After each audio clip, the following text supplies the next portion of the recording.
ചേട്ടാ നമസ്കാരം. നമസ്കാരം. വലിയ ഒരു പ്രതിസന്ധിയിലൂടെയാണ് മിഡിൽ ഈസ്റ്റ് കടന്നു പോകുന്നത്. പ്രത്യേകിച്ച് ആ പ്രതിസന്ധിയിലേക്ക് ഇന്ത്യയും കൂടെ വന്നിരിക്കുന്നു എന്നുള്ളതാണ് മറ്റൊരു പ്രധാനപ്പെട്ട കാര്യം. ഇന്ത്യ വന്നു എന്ന് പറയുമ്പോൾ ഇന്ത്യയിൽ വന്ന് നാവികാഭ്യാസത്തിൽ പങ്കെടുത്തു പോയ ഇന്ത്യയുടെ ക്ഷണം സ്വീകരിച്ച് ഇങ്ങോട്ടേക്ക് വന്നതാണ്. എല്ലാ വർഷവും വരാറുണ്ടെന്നാണ് ഞാൻ കേൾക്കുന്നത്. അങ്ങനെ ക്ഷണം സ്വീകരിച്ച് തിരിച്ചുപോയ ഇറാൻ കപ്പൽ മുക്കിയിരിക്കുന്നു എന്ന റിപ്പോർട്ട് നമ്മൾ കണ്ടതാണ്. അതിൽ ഏകദേശം 80ഓളം പേർ മരിച്ചിരിക്കുന്നു എന്ന വാർത്തകൾ ഔദ്യോഗികമായി സ്ഥിരീകരിച്ചു. പക്ഷേ ഇനി എത്ര പേരെ ജീവനോടെ ഉണ്ട് എന്നുള്ളതൊന്നും പുറത്തു വന്നിട്ടില്ല. അപ്പൊ ഈ ഒരു സാഹചര്യത്തിൽ ഇന്ത്യ പ്രതികരിക്കണമെന്നുള്ള വലിയ പ്രസ്താവനകളൊക്കെ വരുന്നുണ്ട്. പക്ഷെ അതിന്റെ ആവശ്യമില്ല ആത്യന്തികമായിട്ട് എന്നുള്ളതാണ് മറ്റൊരു വശം എന്ന് പറയുന്നത്. നമ്മൾ ലിറ്ററലി നയതന്ത്രപരമായി നോക്കുമ്പോൾ ഇനി അടുത്തൊരു പ്രധാനപ്പെട്ട കാര്യം എന്ന് പറയുന്നത് ഇറാന്റെ ഡെപ്യൂട്ടി വിദേശകാര്യമന്ത്രി ഇന്ത്യയിൽ എത്തിയിട്ടുണ്ട് എന്നുള്ള റിപ്പോർട്ട് കേൾക്കുന്നു. എന്തിനാണ് ഇറാന്റെ ഡെപ്യൂട്ടി വിദേശകാര്യമന്ത്രി ഈ ക്രൂഷ്യൽ ആയിട്ടുള്ള സിറ്റുവേഷനിൽ ഇപ്പോൾ ഇന്ത്യയിലേക്ക് വന്നിരിക്കുന്നത്? രണ്ടാമത്തെ കാര്യം, ഇറാന്റെ മറ്റൊരു കപ്പൽ കൂടെ ഇതുപോലെ ഇന്ത്യൻ മഹാസമുദ്രത്തിൽ മുക്കാനുള്ള ശ്രമം അമേരിക്ക നടത്തുന്നുണ്ട് എന്ന് കേൾക്കുന്നു. എന്താണ് അതിന്റെ വിശദാംശങ്ങളിലേക്ക് പോകുമ്പോൾ നമുക്ക് മനസ്സിലാക്കാനായിട്ട് സാധിക്കുന്നത്? അതും ഇപ്പോൾ അമേരിക്കയുടെ റഡാറിലാണ്.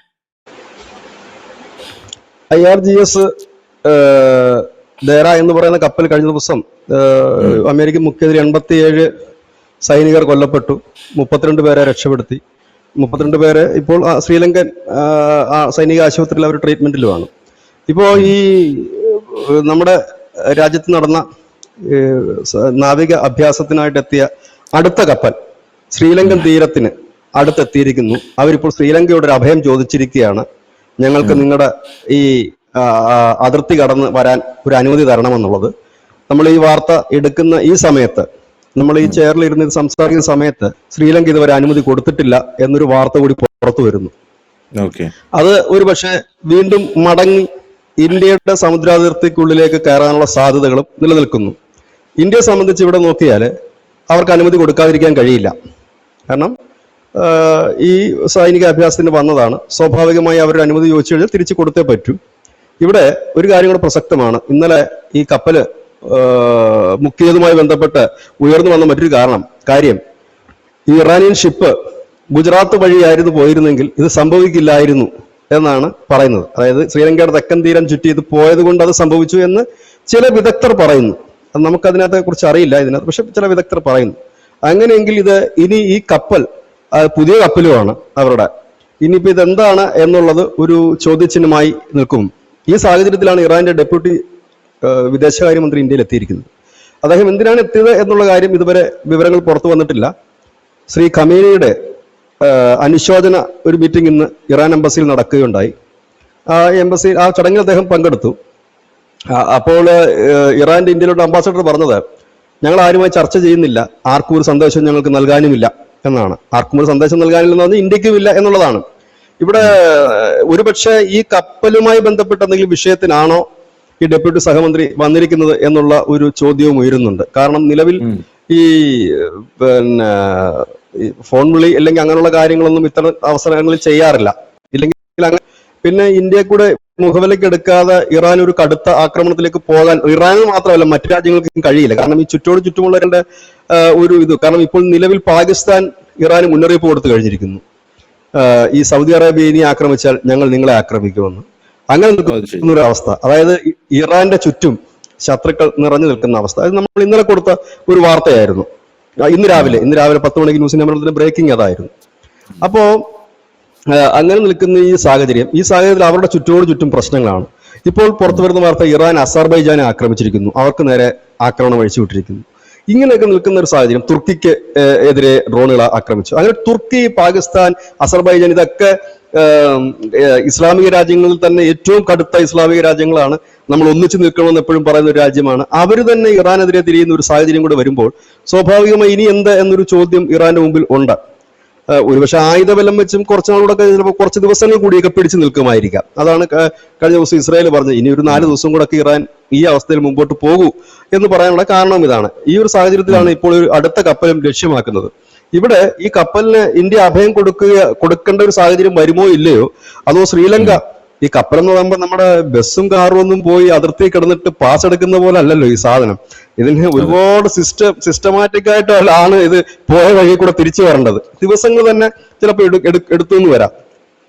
അപ്പോ ഇങ്ങനെ നിൽക്കുന്ന ഒരു വല്ലാത്ത പ്രതിസന്ധി നിൽക്കുന്നു. ഇത് ഇവിടെ നമ്മൾ ഇതുവരെ പ്രത്യക്ഷത്തിൽ ഈ യുദ്ധത്തിന്റെ ഭാഗമായിട്ടില്ല. നമുക്ക് യുദ്ധത്തിന്റെ ബുദ്ധിമുട്ടുകൾ വന്നു തുടങ്ങിയിട്ടുണ്ട്. ഇവിടെ ഒരു വലിയ വിഷയമുണ്ട്. ഈ നമ്മുടെ ഇവിടുത്തെ ജനങ്ങള് ഇറാന്റെ കപ്പൽ മുക്കിയതിൽ മോദി എന്തെങ്കിലും പറയണം, ഭയങ്കര പ്രതിഷേധാർഹമാണോ ഈ മൗനം എന്ന് പറയുമ്പോൾ ഒരു കാര്യം എനിക്ക് അവരോട് ചോദിക്കാനുണ്ട്. ഈ രാഹുൽ ഗാന്ധിയും കോൺഗ്രസിനോടൊക്കെ ചോദിക്കാനുള്ള ഒരു ചോദ്യമാണ്. ഇവിടെ ഇന്ത്യ ഏതെങ്കിലും ഒരു പക്ഷം പിടിച്ച് പോവുകയാണെങ്കിൽ ഈ 1 കോടി വരുന്ന പ്രവാസികളായിട്ടുള്ള ആൾക്കാർ മിഡിൽ ഈസ്റ്റിൽ അടക്കം കിടപ്പുണ്ട്. അവരെ കൊണ്ടുവരാൻ രാഹുൽ ഗാന്ധി പോകുമോ? ഖാർഗെ പോകുമോ? ഇവിടെ കിടക്കുന്ന സുഡാപ്പികൾ പോകുമോ? അത്രയും പേരെ ഇവിടെ എത്തിക്കാൻ ഇന്ത്യയുടെ വിമാനങ്ങൾക്കും കപ്പലുകൾക്കും മാത്രം കഴിയില്ല. പല വിദേശ രാജ്യങ്ങളുടെ സഹായം തേടേണ്ടി വരും. അപ്പൊ ചുറ്റോട് ചുറ്റും കിടക്കുന്നതിനെ മുഴുവൻ എന്തെങ്കിലുമൊക്കെ പറഞ്ഞ് വെറുപ്പിക്കുക. അവസാനം നമുക്കൊരു പ്രതിസന്ധി വരുമ്പോൾ ഇവനൊന്നും കപ്പലും തരത്തില്ല, വിമാനവും തരത്തില്ല, നമ്മൾ നടുക്കടലിൽ കിടക്കണം. ഇതാണ് ഇവർ ആഗ്രഹിക്കുന്നത്, വേറൊന്നുമല്ല. നമ്മൾ എങ്ങനെങ്കിലും പെടണം, ഈ ഇന്ത്യ എങ്ങനെയെങ്കിലും പെടണം, മോഡി പെടണം. അതിനു വേണ്ടിയിട്ടാണ് ഈ കുത്തിത്തിരിപ്പ് പറയുന്നത്. ഈ സമയത്തൊക്കെ ഇത് പറയുന്നത് മരണത്തെ ചൊല്ലി 10 വോട്ട് കിട്ടുമെന്ന് മാത്രമാണ് സോണിയാഗാന്ധി കേസ് പറഞ്ഞാല്. ബിജെപി സദാം ഹുസൈൻ മരിച്ച സമയത്ത് UPA സർക്കാർ ഉണ്ടായിരുന്നല്ലോ, അവര് സദാം ഹുസൈന്റെ മരണത്തിൽ അമേരിക്കയുടെ കൂടെ അല്ലായിരുന്നു നിന്നത്. ലിബിയയിൽ ഗദ്ദാഫി മരിച്ചപ്പോൾ ലിബിയ എന്ന് പറഞ്ഞാൽ ഇന്ത്യയുമായിട്ട് ഏറ്റവും കൂടുതൽ അടുപ്പമുള്ള, ഒരു സമയത്ത് സൗദിയെ പോലെ തന്നെ ഇന്ത്യയിലേക്ക് ഏറ്റവും കൂടുതൽ എണ്ണ ഇറക്കുമതി ചെയ്യുന്ന ഒരു രാജ്യമായിരുന്നു. അവിടുത്തെ ഭരണാധികാരിയായിട്ടുള്ള ഗദ്ദാഫിയെ പച്ചയ്ക്ക് കൊന്നപ്പോൾ ഇവിടെയുള്ള സർക്കാർ അന്നും അമേരിക്കയുടെ കൂടെ നിന്നത്. അന്നൊന്ന് ഖമേനി മരിച്ചപ്പോൾ ഇപ്പൊ നമ്മളോട് നിലവിളിക്കണമെന്ന് പറയുന്ന ഇവര് തിരിഞ്ഞു പോലും നോക്കിയില്ല അന്ന്. എന്നിട്ട് ലിബിയയുമായിട്ടുള്ള നമ്മളെ എല്ലാ വ്യാപാരങ്ങളും ഇവർ കട്ട് ചെയ്ത് കളഞ്ഞു. അമേരിക്കയുടെ കൂടെയാണ് നിന്നത്. അപ്പൊ ഇവർക്ക് എന്ത് അധികാരവും അല്ലെങ്കിൽ ഇവർക്ക് എന്ത് അർഹത പറയാനെന്നുള്ളതാണ്. ഈ പാർട്ടി ഇതിന്റെ നേതാക്കളും സത്യത്തിൽ ഇതിന് SDPI എന്ന് പേര് മാറ്റുന്നതായിരിക്കും കുറച്ചുകൂടെ നല്ലതെന്ന് എനിക്ക് തോന്നി കോൺഗ്രസിന്റെ കാര്യത്തിൽ. കാരണം അതിനേക്കാൾ SDPIക്കാർ പോലും പറയാത്ത വൃത്തികെട്ട ന്യായങ്ങളാണ് ഇത്. ഞാനൊരു കാര്യം ചോദിച്ചിട്ട്, ഇന്ത്യയുടെ ഇവിടെ വന്നു നാവികാഭ്യാസത്തിന് വന്ന കപ്പൽ, ഇതിനു മുമ്പ് നാവികാഭ്യാസം കഴിഞ്ഞു പോയ കപ്പലുകൾ ഈ ലോകത്ത് ആക്രമിക്കപ്പെട്ടിട്ടുണ്ട്. ഇന്ത്യയിലല്ല, പല ഭാഗത്തും വന്നിട്ടുള്ളത്. ഇത് ഇന്ത്യൻ ബോർഡർ കഴിഞ്ഞിട്ട് ഇന്ത്യൻ മഹാസമുദ്രത്തില്, ഇന്ത്യൻ മഹാസമുദ്രം എന്ന് പറയുന്നത് ഇന്ത്യയുടെ മാത്രമല്ല, 3 ഭൂഖണ്ഡങ്ങളിലായി 35 രാജ്യങ്ങൾക്ക് അതിര് പങ്കിടുന്ന ഒരു മഹാസമുദ്രമാണ് ഇന്ത്യൻ മഹാസമുദ്രം. അതിൽ ഇന്ത്യയുടെ സ്വന്തം അല്ലത്. അപ്പോൾ അന്താരാഷ്ട്ര അതിർത്തിയിൽ കടന്നു പോയപ്പോൾ അമേരിക്കയുടെ സ്വാധീനത്തിലുള്ള പ്രദേശത്തിൽ വെച്ചാണ് ആക്രമണം നടന്നതെന്നാണ് ഇതുവരെ വന്നിരിക്കുന്ന റിപ്പോർട്ടുകൾ. കാരണം അവർക്ക് മൗറീഷ്യസിൽ സൈനിക താവളമുണ്ട് അമേരിക്കയ്ക്ക്. അതിനെക്കുറിച്ച് നമ്മൾ മുമ്പ് ഈ അനാലിസിസിൽ ഒരു വാർത്ത ചെയ്തിരുന്നു. അവിടുത്തെ ഡിഗോർഷ്യ എന്ന് പറയുന്ന ദ്വീപ്, ആ ദ്വീപിലേക്ക് അമേരിക്കൻ പട വരുന്നു എന്ന് ധനുഷിന് ഓർമ്മയാണ്. ധനുഷ് തന്നെയാണ് ആ വാർത്ത എഴുതുന്നത്. ഡിഗോ ഗാർഷ്യ ലക്ഷ്യമാക്കി അമേരിക്കൻ അവിടെ കിടക്കുന്ന, അവിടുന്ന് 80 നോട്ടിക്കൽ മൈലിലാണ് ദൂരമാറിയിട്ടാണ് ഈ അടിച്ചിരിക്കുന്നത്. അപ്പൊ അവരുടെ സൈനിക താവളത്തിന് അടുത്തോടെ പോകുന്ന ഒരു കപ്പൽ എന്ന നിലയിലായിരിക്കും. അതെന്തെങ്കിലും ആയിക്കോട്ടെ, അത് അവർ തമ്മിലുള്ള പ്രശ്നം. ഇവിടുത്തെ ഇവരുടെ പ്രശ്നം എന്താണെന്ന് വെച്ചാൽ ഇന്ത്യ ഇപ്പൊ ഇതിൽ ഇടപെട്ട് ഇറാന് പിന്തുണയ്ക്കണം, കപ്പൽ പോയത് പ്രതിഷേധിക്കണം, അതായത് അമേരിക്കയുടെ മറ്റ് യൂറോപ്യൻ രാജ്യങ്ങളുടെ കലിപ്പുണ്ടാക്കി എടുക്കണം. അത് കഴിയുമ്പോഴത്തേക്കും കുറച്ച് കഴിയുമ്പോഴത്തേക്കും ഇറാനെതിരെ നിന്ന് അപ്പോൾ ഇവർ പറയും അത് മോശമായി പോയി നമ്മൾ പറഞ്ഞത്, അതുകൊണ്ട് നേരെ തിരിച്ചു വെക്കാം. കാരണം നമ്മളെ സംബന്ധിച്ച് നമ്മളിപ്പോൾ ശരിക്കും പറഞ്ഞു കഴിഞ്ഞാൽ ഒരു വല്ലാത്ത പ്രതിസന്ധിയിലാണ്. കാരണം നമ്മുടെ മുമ്പിലുള്ളത് 1 കോടി വരുന്ന പ്രവാസികളാണ്. ആ പ്രവാസികൾക്ക് സുരക്ഷിതമായി അവിടെ നിലനിൽക്കാൻ ആവശ്യമുള്ള പിന്തുണ നമ്മൾ കൊടുക്കണം. അതായത് മിഡിൽ ഈസ്റ്റ് രാജ്യങ്ങളാണ് ഇപ്പോൾ നമ്മളെ സംബന്ധിച്ച് ഏറ്റവും വലിയ രാജ്യം. അതല്ലാതെ 4 ഓട്ടോ ഇല്ലെന്നുണ്ടെങ്കിൽ ഇവിടുത്തെ ആരുടെങ്കിലും കയ്യടിയോ അല്ല നമുക്ക് പ്രതീക്ഷിക്കണം. അതൊരു മര്യാദയ്ക്ക് ചിന്തിച്ച് നോക്കണം. കാരണം ഈ 1 കോടി ജനങ്ങളെ സംരക്ഷിച്ചു നിർത്തുന്ന 6ഓളം വരുന്ന ഗൾഫ് രാജ്യങ്ങളുണ്ട്. ആ രാജ്യങ്ങൾക്ക് എതിരെ നിൽക്കണമെന്നാണോ ഇവർ പറയുന്നത്? ആ രാജ്യങ്ങളെ തള്ളിപ്പറയണമെന്നാണോ ഇവർ പറയുന്നത്? അതോ ആ രാജ്യങ്ങളെയൊക്കെ തന്തയ്ക്കും തള്ളയ്ക്കും വിളിക്കണം, പിന്നെ പറ്റുന്നെങ്കിൽ 2 മിസൈൽ എടുത്തിട്ട് അവർക്കെതിരെ വിടണമെന്നാണ് ഇവർ പറയുന്നത്? ഇവരുടെ ലക്ഷ്യം എന്ന് പറഞ്ഞാൽ കൊച്ചു കുട്ടിക്ക് പോലും മനസ്സിലാക്കും. അതായത് ഇതിനകത്ത് എന്തെങ്കിലും ഒരു അഭിപ്രായം പറയുക, എന്നിട്ട് നമ്മളൊരു പ്രതിസന്ധി വരിക, ആരും തിരിഞ്ഞു നോക്കാത്ത അവസ്ഥ വരിക. അതാണ് ഞാൻ ചോദിച്ചത്. രാഹുൽ ഗാന്ധി അവരുടെ വീട്ടിൽ നിന്ന് കൊണ്ടുപോയി വിമാനവും കപ്പലും കൊണ്ടുവന്നിട്ട് ഇവരെ കൊണ്ടുവരുമോ? ഇല്ല. നമ്മൾ ഇവരെ കൊണ്ടുവരണം എന്നുണ്ടെങ്കിൽ നമുക്ക് അമേരിക്കയുടെ സഹായം വേണ്ടി വരും, നമുക്ക് മറ്റ് ഫ്രാൻസ് അടക്കമുള്ള മറ്റു യൂറോപ്യൻ രാജ്യങ്ങളുടെ സഹായം വേണ്ടി വരും. അങ്ങനെ ചിലപ്പോൾ ഒരുപക്ഷെ നമ്മൾ റഷ്യയിൽ നിന്ന് പോലും വിമാനങ്ങൾ റെന്റിന് എടുത്തിട്ട് കൊണ്ടുവരേണ്ട സാഹചര്യം വരും. അപ്പൊ നമുക്ക് ആരെയും ഈ വെറുപ്പിക്കാനോ വേദനിപ്പിക്കാനോ നമുക്ക് കഴിയില്ല. കാരണം ഇന്ത്യക്കാരില്ലാത്ത ഒരു സ്ഥലവുമില്ല. നമുക്ക് ഇന്ത്യക്കാരുടെ സുരക്ഷിതമാണ് നമുക്ക് വലുത്. സുരക്ഷിതമായി ഇരിക്കണമെന്നുണ്ടെങ്കിൽ നമുക്ക് ഒരു ന്യൂട്രൽ ഉള്ള നയതന്ത്ര ബന്ധം മാത്രമേ പറ്റൂ. ഇതൊക്കെ ഈ നാട്ടിലെ കൊച്ചുകുട്ടിക്ക് പോലും അറിയാം. പക്ഷെ എനിക്ക് മനസ്സിലാകാത്ത മലയാള മാധ്യമങ്ങളും ഈ നേതാക്കന്മാരൊക്കെ ഉറഞ്ഞു തുള്ളുകയാണ്, ഇങ്ങനെ വേണം അങ്ങനെ വേണമെന്നൊക്കെ. കാരണം ഇവരാണല്ലോ നിയന്ത്രിക്കുന്നത്, എങ്ങനെ വേണമെന്നൊക്കെ ഇവർ തീരുമാനിക്കുന്നതിനൊക്കെയാണല്ലോ ലോകത്തിന്റെ കാര്യം പോകുന്നത്. അതാ ഞാൻ പറഞ്ഞത്, ഇവരുടെ ഉദ്ദേശം വളരെ വ്യക്തമാണ്. ഇങ്ങനെ പറഞ്ഞു കഴിയുമ്പോൾ ഇനി BJP മോദി എങ്ങാനും പ്രതികരിച്ചാലോ, ശരി അതിനെ ഞങ്ങൾ എതിർക്കുന്നു, ഞങ്ങൾ ഫൈറ്റിന് ഇറങ്ങുന്നു എന്നെങ്ങാനും പറഞ്ഞാൽ മൊത്തത്തിൽ ബന്ധം തകർന്നു, എല്ലാവരുമായിട്ടുള്ള ബന്ധം തകർന്നു. അത് കഴിയുമ്പോൾ അടുത്ത കരച്ചിൽ എന്തായിരിക്കും ഇവരുടെ? നമ്മുടെ ആൾക്കാർ അവിടെ പെട്ടു, മോദിക്ക് പറ്റുന്നില്ലേ കൊണ്ടുവരാൻ ചോദിക്കും. ഇതിനാണ് അത് വെറും നാണം കെട്ട നാറിയ രാഷ്ട്രീയം ഇതിന്റെ ഇടയ്ക്ക് കളിക്കരുത്. ഇപ്പൊ ഈ പെര കത്തുമ്പോൾ വാഴ വെട്ടരുത്. ഇതിപ്പോ ആദ്യമായിട്ടല്ല. ഈ രാജ്യത്തിനെതിരെ പാകിസ്ഥാൻ ആക്രമണം നടത്തുമ്പോഴും ബാലാക്കോട്ടിൽ നമ്മൾ സർജിക്കൽ സ്ട്രൈക്ക് നടത്തുമ്പോഴും കോൺഗ്രസ് ഇത് കണക്ക് നാണം കെട്ട നെറുകെട്ട രാഷ്ട്രീയം കളിച്ചിട്ടുണ്ട് ഈ രാജ്യത്ത്.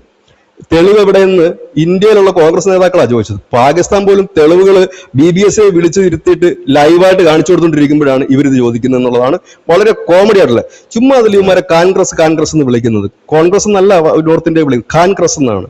അതാണ് ഇവരുടെ അവസ്ഥ. അപ്പം നമ്മൾ പറഞ്ഞു വരുന്ന ഈ ഒരു പ്രതിസന്ധി, വല്ലാത്തൊരു പ്രതിസന്ധിയിൽ കൂടെയാണ് നമ്മളിപ്പോൾ കടന്നു പോകുന്നത്. ഈ കടന്നു പോകുന്ന സമയത്ത് കാര്യങ്ങൾ മനസ്സിലാക്കി പ്രതികരിക്കണം. അതല്ലാതെ ഈ വീട്ടിലിരുന്നിട്ട് കിടക്കുമുറിയിൽ ഇരുന്നിട്ട് നമ്മൾ ഈ എന്താണ് മൊബൈൽ നോക്കിയിട്ട് മോദി പ്രതികരിക്കണം, മോദി പ്രതികരിച്ചു കഴിഞ്ഞാൽ ട്രംപ് രണ്ടു വാക്ക് പറയൂ എന്ന് പറയണം. നമ്മൾക്ക് ഗെയിമാണിത്. പക്ഷെ ഗെയിം അല്ല യുദ്ധം. ഇതൊരു നയതന്ത്രത്തിന്റെ നീക്കമാണ്. അപ്പൊ അത് മനസ്സിലാക്കി പോകുക എന്നുള്ളതാണ്. ഇതായാലും ഇറാൻ മന്ത്രി വന്നത് ഒരു വലിയ വാർത്ത തന്നെയാണ്. കാരണം ഈ യുദ്ധ സമയത്താണ് അദ്ദേഹം വന്നിരിക്കുന്നത്. ഇവിടെ മറ്റൊരു കാര്യം കൂടെ ഞാൻ അതിന്റെ ഗസ്സിങ് മാത്രമാണ് ഇനി ഞാൻ പറയാൻ പോകുന്ന ഒരു കാര്യം. ഒരു പക്ഷേ നമുക്ക് മനസ്സിലാക്കാൻ പറ്റുന്നത് ഈ മിഡിൽ ഈസ്റ്റ് രാജ്യങ്ങൾ, പ്രത്യേകിച്ച് ഇറാൻ, സിറിയ അങ്ങനെയൊക്കെയുള്ള രാജ്യങ്ങളിൽ അവിടെ ഒരു വലിയ സംഘർഷവും മറ്റും നടക്കുമ്പോൾ അവിടുത്തെ ഉന്നത നേതാക്കൾ അവിടുന്ന് എസ്കേപ്പ് ചെയ്യാനുള്ള സാധ്യതയുണ്ട്. അവരുടെ ഉന്നത നേതാക്കൾ എസ്കേപ്പ് ചെയ്യുക മാത്രമല്ല അവർക്ക് പരിക്കുകളും മറ്റും പറ്റുമ്പോൾ ഈ അഫ്ഗാന്റെ ഒക്കെ താലിബാൻ നേതാക്കളെ മുമ്പ് ഇന്ത്യയിൽ കൊണ്ടുവന്ന് ചികിത്സിച്ചിട്ടുണ്ട് എന്ന് നമ്മൾ കേട്ടിട്ടുണ്ട്. അങ്ങനെ അത്തരത്തിൽ ഇനി എന്തെങ്കിലും തരത്തിൽ ആരെങ്കിലും അങ്ങനെ ഇതിന് വേണ്ടിയിട്ട് കൊണ്ടുവന്നിരുന്നോ ഇല്ല, അങ്ങനെയൊക്കെ നമുക്ക് ചിന്തിക്കുക എന്നുള്ളതേ ഉള്ളൂ. അങ്ങനെ ഇന്ത്യയിൽ കൊണ്ടുവന്നിട്ടുണ്ട്. അങ്ങനെ എല്ലാ രാജ്യങ്ങളും അങ്ങനെ ചെയ്യാറുമുണ്ട്. അത് അങ്ങനെ എന്തെങ്കിലും സംഭവിച്ചിട്ടുണ്ട്. ഇതെല്ലാം നമുക്ക് പരിശോധിക്കേണ്ടതുണ്ട്. എന്തായാലും അവരുടെ ഒരു ചർച്ച ഇതുവരെ നമ്മൾ ഇന്ത്യയുടെ മന്ത്രിമാരാരും അവർ കണ്ടതായിട്ട് വന്നിട്ടില്ല. അദ്ദേഹം ഇവിടെ എത്തി എന്ന് മാത്രമാണ് ഒരു വാർത്ത. പക്ഷെ ഇപ്പം നമ്മളെ ടെൻഷൻ എടുപ്പിക്കുന്ന വേറെ ഒന്നും അല്ല. ഇന്ത്യയിൽ വന്ന് പരിശീലനം കഴിഞ്ഞു പോയ ഇല്ലെങ്കിൽ ഈ അഭ്യാസം കഴിഞ്ഞു പോയ ഈ പറയുന്ന കപ്പൽ, ഇറാന്റെ കപ്പൽ ഇപ്പോ ശ്രീലങ്കൻ തീരത്താണ്. ആ കപ്പലും അമേരിക്ക ലക്ഷ്യമിടുമോ എന്നുള്ളതാണ് ഏറ്റവും വലിയൊരു ആശങ്ക നിലനിൽക്കുന്നത്. ഇനി മറ്റൊരു കാര്യം കൂടെ ഉണ്ട്. ഈ നാവിക അഭ്യാസത്തിന് അമേരിക്കയെ നമ്മൾ ക്ഷണിച്ചതാണ്. അമേരിക്ക കപ്പൽ അയച്ചിരുന്നില്ല, പക്ഷെ അവരുടെ സൈനികർ ഇവിടെ എത്തിയിരുന്നു, അവരുടെ നേവൽ ഓഫീസർമാർ ഇവിടെ എത്തിയിരുന്നു എന്നുള്ളത് ഒരു യാഥാർത്ഥ്യം. അതും കൂടെ നമ്മൾ പ്രേക്ഷകർ മനസ്സിലാക്കണം. അല്ലാതെ ഇറാൻകാരെ വിളിച്ചിരുത്തി കൊലക്ക് കൊടുത്തതല്ല എന്നുള്ളതാണ്. പിന്നെ ഇനി ഈ പറയേണ്ടവർക്ക് പറയാം എന്നുള്ളത് മാത്രമേ ഉള്ളൂ.